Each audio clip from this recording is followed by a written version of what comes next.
नमस्कार, स्वागत है आपका। तहलका डिजिटल देख रहे हैं आप। मैं हूं आपके साथ दिग्विजय सिंह चौहान। मध्य प्रदेश के बीजेपी के नेताओं के बयान लगातार एक के बाद एक सुर्खियों में रहे और विपक्ष लगातार इन बयानों को लेकर के बीजेपी नेताओं पर और बीजेपी पार्टी के ऊपर सवाल उठाता रहा। एक तरफ मध्य प्रदेश बीजेपी के मंत्री, बहुत सीनियर मंत्री विजय शाह का बयान कल सोफिया कुरैशी के ऊपर आया था, जिसमें उन्होंने सोफिया कुरैशी को आतंकवादी की बयान तक कह दिया था। वहीं दूसरी तरफ मध्य प्रदेश के उप मुख्यमंत्री का भी एक बयान सामने आता है, जिसमें वो सेना को लेकर के टिप्पणी कर रहे हैं। और इन दोनों बयानों के बाद दोनों ही नेताओं का ये कहना था, दोनों ही नेताओं ने अपने बयानों को लेकर के माफी मांगी और उसके बाद अभी भी इस पर विवाद जारी है। आज इसी पर चर्चा करेंगे, लेकिन उससे पहले आपको सुनाते हैं एक बार फिर से विजय शाह ने एक और माफीनामा सामने रखा है। कोर्ट की फटकार के बावजूद भी उन्होंने एक और माफीनामा सामने रखा। सुनिए। जय हिंद।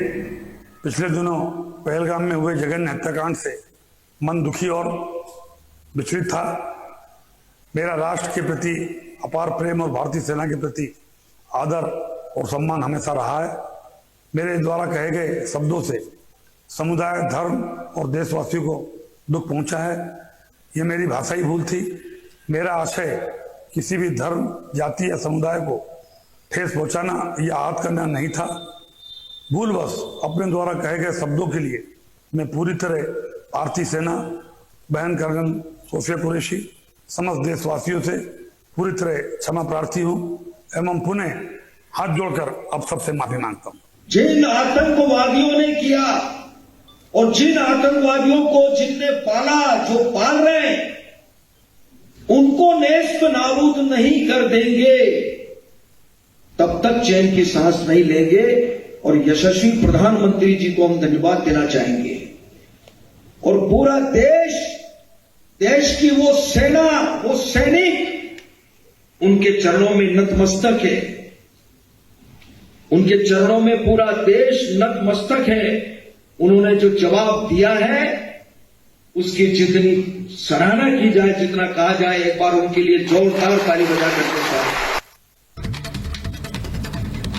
तो आपने सुना बयान। एक तरफ विजय शाह ने एक और माफीनामा सामने रखा है, वहीं दूसरी तरफ उनके जो उप मुख्यमंत्री हैं, उनका जो बयान था कि पूरा देश और देश की सेना प्रधानमंत्री के चरणों में नतमस्तक करती है। इसी को लेकर के चर्चा करेंगे। हमारे साथ हमारा पैनल जुड़ चुका है।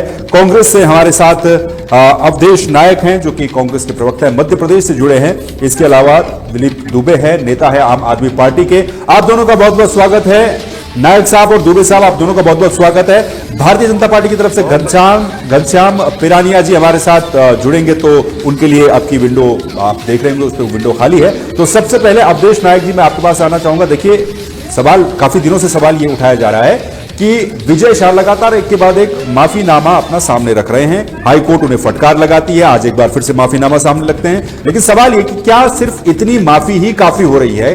क्यों बीजेपी इनके ऊपर कोई एक्शन अभी तक नहीं ले पा रही है? मध्य प्रदेश में वो मंत्री हैं, आठ बार के विधायक, इतने सीनियर मंत्री, ऐसा बयान उन्होंने दिया।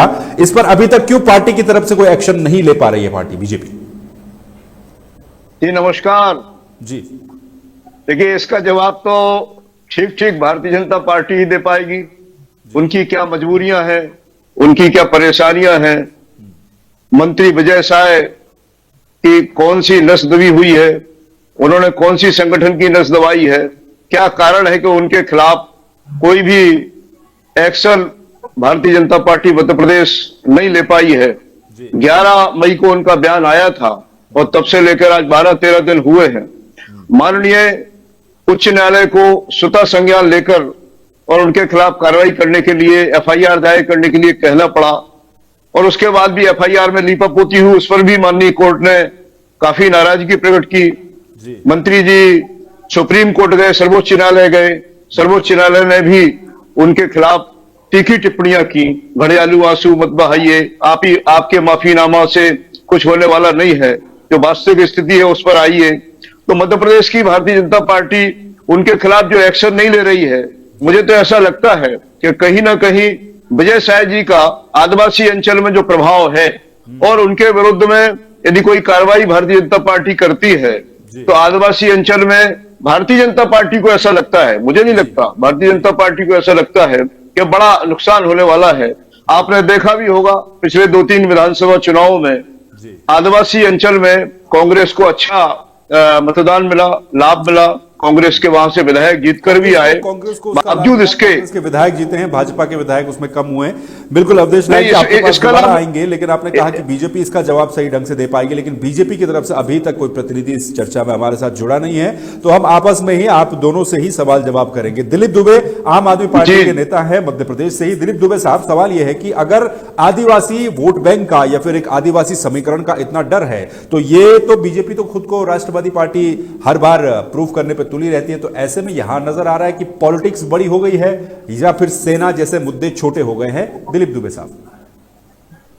देखिए सर, आपका बहुत बहुत धन्यवाद। इन्होंने हमारी बेटियों पर, हमारी बहनों पर जो इन्होंने प्रतिक्रिया दी है, मैं इसकी कड़ी निंदा करता हूं। और इनके एक मंत्री ने तो यह भी कह दिया कि सारे देश के लोग, हमारी सेना, जिसकी वजह से आज हम लोग यहाँ बैठे हैं, -40 पे हमारी सेना दिन रात जंग लड़ रही है। और इन्होंने यहां तक कह दिया मोदी जी के नतमस्तक हैं, इनको शर्म आनी चाहिए। बिल्कुल। इन्हें सत्ता का इतना गुरूर हो गया कि ना सेना को समझ रहे हैं, ना हमारी बहना बेटियों को समझ रहे हैं।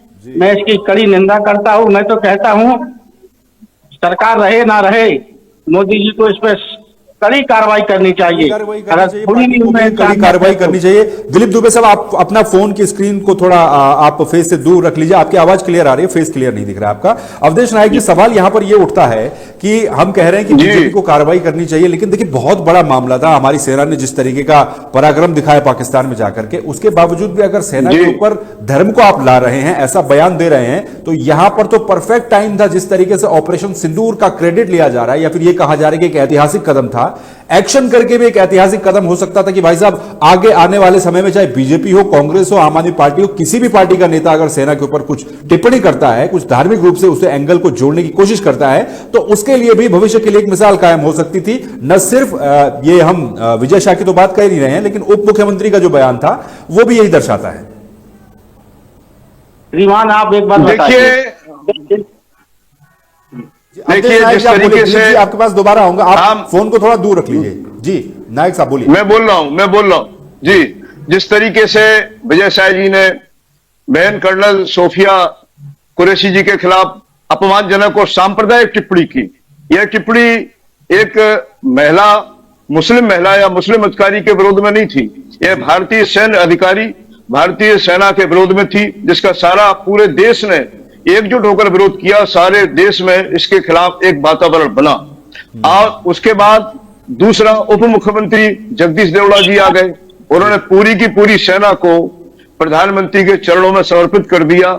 और बेशर्मी इस बात की देखिए आप कि जब उनसे पूछा गया तो उनका यह कहना था कि भाषाई चूक हो गई है और कॉमा और हलंत इसमें नहीं लग पाया। यदि इसको लिखते तो उसमें कॉमा लगता तो समझ में आता कि सेना के चरणों में पूरा देश चला गया, मोदी के चरणों में नहीं गया, मोदी जी के चरणों में नहीं गया। असल में क्या है, बेशर्मी की पराकाष्ठा यह है कि कुछ भी कह दे, हमारी पार्टी हमारे खिलाफ कुछ नहीं करेगी। अब तो मुझे ऐसा लगता है कि माननीय न्यायालय ही इस पर कोई संज्ञान अच्छा निर्णय करेगा। नायक साहब, सवाल एक ये भी है कि इससे पहले कांग्रेस में भी ऐसे कई बयान भी दिखे हैं, चाहे कांग्रेस और समाजवादी पार्टी के, आप गोपाल जी का बयान देख लीजिए, तो क्या कांग्रेस ने कभी ऐसा कोई एक्शन लिया है जो आज कांग्रेस उसका एक एग्जाम्पल सेट कर सके, भाई हमारे समय पे इस नेता ने ये फलाना फलाना बयान दिया था, उसके ऊपर हमने ये एक्शन किया?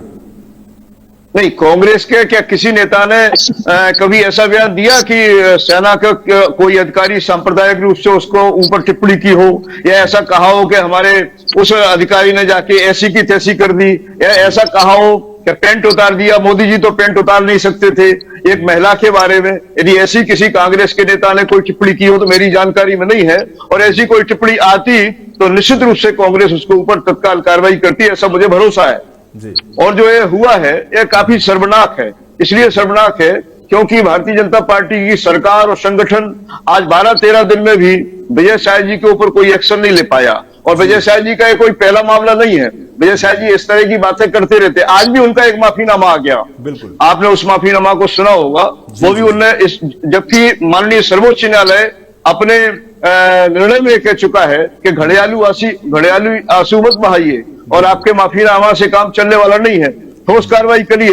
कितने शर्म की बात है कि मध्य प्रदेश की सरकार को बर्खास्तगी की कार्रवाई करना चाहिए था, कड़ा निर्णय लेना चाहिए था मंत्री के खिलाफ, उप मुख्यमंत्री के खिलाफ। तो माननीय सर्वोच्च न्यायालय को एसआईटी गठित करने के लिए सर्वोच्च न्यायालय विवश होना ने पड़ा। एसआईटी गठित की है। इससे पहले हाईकोर्ट भी अपना जो है इसमें फटकार लगा चुका था। दिलीप दुबे साहब, अब सवाल यह है कि कोर्ट तो एक तरफ फटकार लगा ही रहा है, लेकिन ऐसा क्या कारण है कि पार्टी की तरफ से वो प्यार कम नहीं हो रहा है? कोर्ट की फटकार लेकिन पार्टी का प्यार जारी है। दिलीप दुबे जी, देखिए, ये तो बीजेपी के अगर प्रवक्ता होते तो बताते क्या कारण है, किस बात का उनको डर है। हमारी तो समझ में नहीं आता कि इनको क्या हो गया। ये तो प्रभु राम की बात करते हैं, प्रभु राम की धारणा पे चलने वाले लोग हैं और बहनों का, सैनिकों का अपमान करते हैं। हमें समझ में नहीं आता कि कैसे लोग हैं। अपनी सेना पर कम से कम अपनी, ये तो बिना हिंदू मुस्लिम के भाई एक घंटे भी नहीं रह सकते चलाए बिना। मैं इसके लिए बहुत अपने आप में दुखित हूं।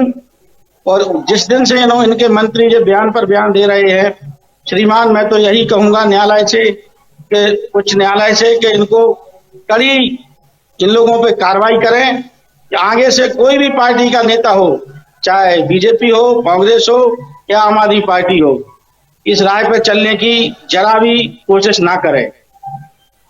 का नेता हो उसके लिए एक मिसाल कायम होनी चाहिए। लेकिन अवधेश नायक जी, बीजेपी यहां पर सवाल यह भी उठा रही है, जब इस तरह की चर्चाएं हो रही कांग्रेस की तरफ से जो भी आरोप लग रहे हैं, तो बीजेपी उस पर काउंटर जवाब ये देती है कि कांग्रेस तो लगातार सेना से सबूत मांगा करती थी। अभी हाल ही में हम देख लें, ओवैसी वाला मामला हो, ओवैसी को जिस तरीके से डेलीगेशन में शामिल किया गया, शशि थरूर को किया गया, तो वो कह रहे हैं कि कांग्रेस को तो हर चीज पे आपत्ति है, इन पे भी आपत्ति है। शशि थरूर को क्यों शामिल किया, वो क्यों विदेश जा रहे हैं, वो ध्यान को भटकाने की कोशिश कर रहे हैं। तो इस तरीके के आरोप जो कांग्रेस लगा रही है, इनको लेकर के बीजेपी का यह कहना है कि भाई कांग्रेस की पुरानी आदत है, हर चीज में उनकी आपत्ति बनी रहती है। अवधेश नायक जी, नहीं, ऐसा नहीं है। कांग्रेस की हर क्षेत्र में आपत्ति नहीं होती है। अब लोकतंत्र है अपने देश में, और लोकतांत्रिक व्यवस्था में सवाल पूछने का अधिकार प्रत्येक व्यक्ति को होता है। और हम विपक्ष में हैं, विपक्ष की बड़ी पार्टी है, मुख्य विपक्षी दल है देश के अंदर। लंबे समय से हमारी सरकार भी रही है, तो हमें सब सरकार चलाना भी जानते हैं, और विपक्ष में लंबे समय से तो विपक्ष में रहना भी जानते हैं। तो लोकतांत्रिक व्यवस्था में सवाल तो पूछे जाएंगे, और सवाल देश के अंदर पूछे जा रहे हैं, देश के बाहर नहीं पूछे जा रहे हैं। जैसे ही पहलगांव हमला हुआ था, आपको याद होगा, तो सारे के सारे विपक्षी दलों ने, जैसे हमारे राष्ट्रीय अध्यक्ष माननीय खड़गे जी, हमारे नेता प्रतिपक्ष माननीय राहुल जी, और सारे लोगों ने एक स्वर में कहा था कि हम सेना की सरकार के साथ हैं, सरकार जो कार्रवाई करेगी उसके साथ हैं। ऑपरेशन सिंदूर की सारे के सारे नेताओं ने एक स्वर में प्रशंसा की थी। ऑपरेशन सिंदूर समाप्त हो गया, और उसकी समाप्ति की घोषणा किसने की?